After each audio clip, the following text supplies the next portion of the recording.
ලෝකයේම කැළඹූ ඔරෙෂ්නික් මිසයිල ප්‍රහාරයෙන් පසු රුසියානු ආරක්ෂක අමාත්‍යාංශය සිය ප්‍රථම නිල ප්‍රකාශය නිකුත් කර තිබෙනවා.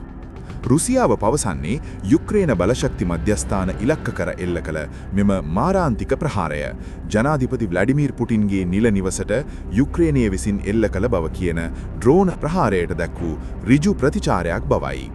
කෙසේ වෙතත් ඇමරිකාව ඇතුළු නේටෝ සංවිධානය මෙම චෝදනාව තරයේ ප්‍රතික්ෂේප කරනවා.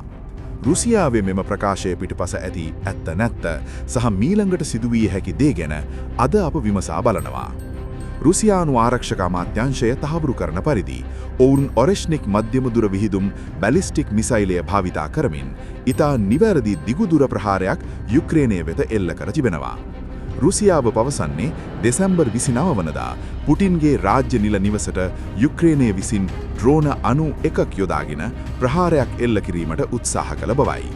මෙම ප්‍රහාරය රාජ්‍ය ත්‍රස්තවාදයක් ලෙස හඳුන්වන රුසියාව එරට ප්‍රතිචාරයක් ලෙස ල්වීව්හි ගෑස් ගබඩා සංකීර්ණය විනාශ කළ බව පවසනවා. මෙම චෝදනාව ජාත්‍යන්තරය හමුවේ දැඩි විවේචනයට ලක්ව තිබෙනවා. ඇමරිකානු ජනාධිපති ඩොනල්ඩ් ට්‍රම්ප් මුලින් මෙම පුවත ගැන කෝපය පළ කළත් පසුව ඇමරිකා බුද්ධ්‍යංශ සිදු කළ පරීක්ෂණවලින් පසු ප්‍රකාශ කළේ පුටින්ගේ නිවසට එවැනි ප්‍රහාරයක් එල්ල වී නැති බවයි. බටහිර රටවල් පවසන්නේ රුසියාව මෙවැනි අසත්‍ය චෝදනාවක් නිර්මාණය කර ඇත්තේ යුක්‍රේන සිවිල් යටිතල පහසුකම් විනාශ කිරීමට සාධාරණ හේතුවක් පෙන්වීමට බවයි. යුක්‍රේන රජය පවසන්නේ ඔවුන් කිසිදු දිනක පුටින්ගේ නිවස ඉලක්ක නොකද බවත් මෙය රුසියාව විසින්ම මවාගත් බොරු කතාවක් බවත්ය. මෙම ප්‍රහාරයට යොදාගත් ඔරෙෂ්නික් මිසයිලය පැයට කිලෝමීටර් 13,000කට වඩා වැඩි වේගයකින් ගමන් කර තිබෙනවා. මීට කිසිදු ගුවන් ආරක්ෂක පද්ධතියකට මුහුණ දිය නොහැකි බව රුසියාව පුනපුනා පවසනවා.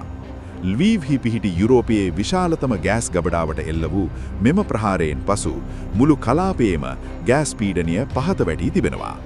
මෙය ඉදිරි ශීත ඍතුවේදී යුරෝපයට එල්ලවන මරු පහරක් වනු නිසැකයි. මෙවැනි උණුසුම් රුසියා යුක්‍රේන සිංහල පුවත් එසැනින් දැනගන්න අපේ චැනලය සබ්ස්ක්‍රයිබ් කරලා රැඳී සිටින්න. ස්තුතියි.